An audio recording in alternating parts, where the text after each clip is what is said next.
மதுரை மாவட்டம் கேப்புத்தூர் சங்கர் நகர் பகுதியில் செல்வகுமார் என்பவரின் இருசக்கர வாகனத்தை திருடி சென்ற நந்தகுமார் என்பவரை சிசிடிவி காட்சிகளை அடிப்படையாக கொண்டு கேப்புத்தூர் காவல் நிலைய போலீசார் கைது செய்தனர். மேலும் திருட்டு சம்பவம் குறித்த சிசிடிவி காட்சிகள் வெளியாகி அப்பகுதி மக்கள் மத்தியில் அதிர்ச்சியை ஏற்படுத்தியுள்ள நிலையில் குற்றவாளியை கைது செய்த போலீசார் சிறையில் அடைத்தனர்.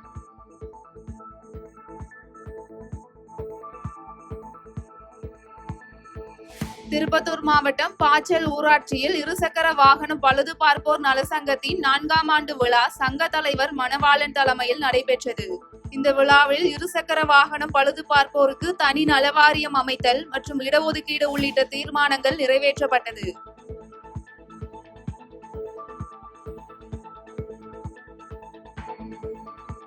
மயிலாடுதுறை மாவட்டம் எடக்குடி வடபாதி பகுதியில் வாகன விபத்து காரணமாக சிகிச்சை பலனின்றி உயிரிழந்த ஆதரவற்ற மூதாட்டியின் உடலை பெரம்பூரைச் சேர்ந்த மயிலை கருணை கரங்கள் அறக்கட்டளை சமூக சேவகர் தஞ்சை மகாதேவன் மற்றும் அவரது மனைவி இறுதி மரியாதையுடன் நல்லடக்கம் செய்தனர். இதனையடுத்து ஆதரவற்ற மூதாட்டியின் உடலை நல்லடக்கம் செய்த தம்பதியினருக்கு பாராட்டுகள் குவிந்து வருகிறது.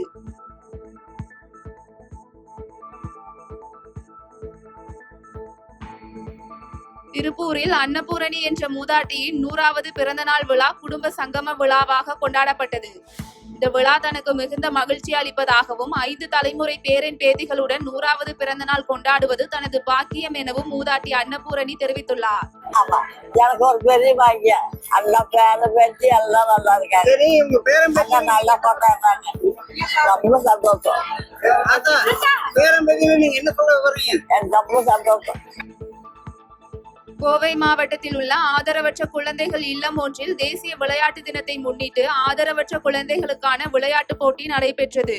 இதில் சிறப்பு அழைப்பாளராக கலந்து கொண்டு செய்தியாளர்களிடம் பேசிய நடிகர் பிக்பாஸ் ஆரி சமூகத்தில் ஆதரவற்ற குழந்தைகளின் வளர்ச்சிக்கு பக்கபலமாக இருந்து உதவி செய்து அவர்களின் வாழ்க்கை தரத்தை மேம்படுத்த வேண்டும் என தெரிவித்தார்.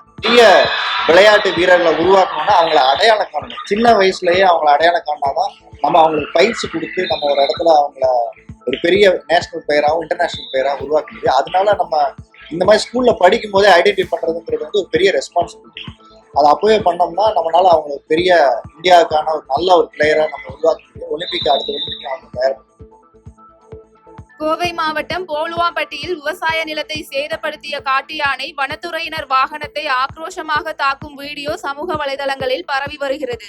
காட்டு யானையை வனப்பகுதிக்குள் விரட்டும் போது நடந்த இந்த தாக்குதலில் வாகனத்தின் முன்கண்ணாடி உடைந்த நிலையில் வனத்துறையினர் வாகனத்தை பின்னோக்கி எடுத்து சென்று யானையின் தாக்குதலில் இருந்து தப்பினர்.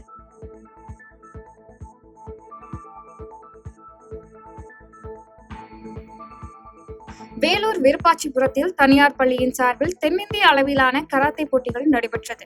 இந்த நிகழ்ச்சியில் சிறப்பு விருந்தினராக பங்கேற்ற நடிகர் கிங் காங் மாணவர்கள் மத்தியில் பேசுகையில், படிப்பில் போதையாக இருக்கலாம், கராத்தேவில் போதையாக இருக்கலாம், ஆனால் மற்ற போதைகளுக்கு நீங்கள் அடிமையாக கூடாது எனவும் அறிவுரை வழங்கினார்.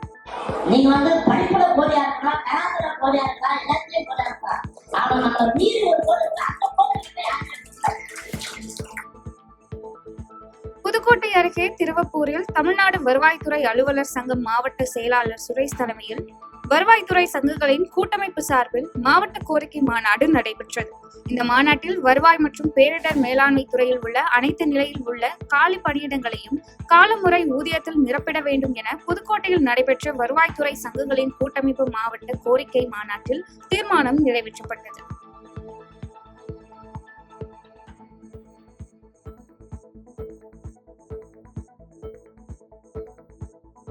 சென்னை வண்ணாரப்பேட்டை காவலர் குடியிருப்பில் சிவகுமார் என்ற சிறப்பு போக்குவரத்து உதவி ஆய்வாளர் தூக்கிட்டு தற்கொலை செய்து கொண்ட சம்பவம் அப்பகுதியில் அதிர்ச்சியை ஏற்படுத்தியுள்ளது. இதனைத் தொடர்ந்து தகவல் அறிந்து சம்பவ இடத்திற்கு வந்த போலீசார் அவரது சடலத்தை மீட்டு பிரேத பரிசோதனைக்காக அரசு ஸ்டான்லி மருத்துவமனைக்கு அனுப்பி வைத்து சம்பவம் தொடர்பாக விசாரணை மேற்கொண்டு வருகின்றனர்.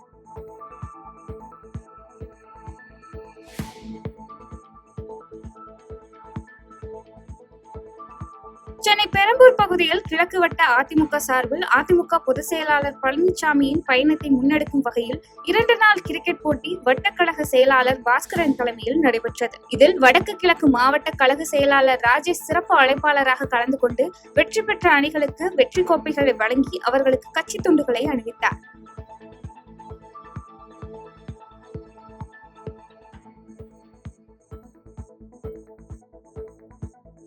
கோவை பாரதியார் பல்கலைக்கழக பணியாளர் நலசங்கம் சார்பில் தொழிலாளர் தீர்ப்பாயம் விசாரணை தீர்ப்பு வந்ததையொட்டி சட்ட ஆலோசகர் இளங்கோவன் மற்றும் பல்கலைக்கழக பணியாளர் நலசங்க தலைவர் ராஜேஷ்குமார் தலைமையில் ஆலோசனை கூட்டம் நடைபெற்றது. மேலும் இந்த கூட்டத்தில் பல்கலைக்கழகத்தில் பணிபுரியும் தற்காலிக பணியாளர்களுக்கு நிரந்தரம் வழங்கி நிலுவைத் தொகை வழங்க வேண்டும் என தொழிலாளர் தீர்ப்பாயம் வழங்கிய தீர்ப்பை உடனடியாக தமிழக அரசு நடைமுறைப்படுத்த வேண்டும் என்று பல்கலைக்கழக பணியாளர்கள் கோரிக்கை விடுத்துள்ளனர்.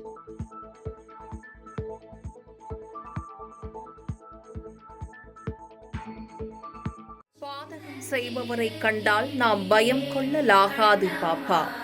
மோதி மிதித்து விடு பாப்பா, அவர் முகத்தில் உமிழ்ந்து விடு பாப்பா. அண்மை செய்திகளை உடனுக்குடன் தெரிந்து கொள்ள இணைந்திருங்கள் எம் நாடு தொலைக்காட்சியுடன்.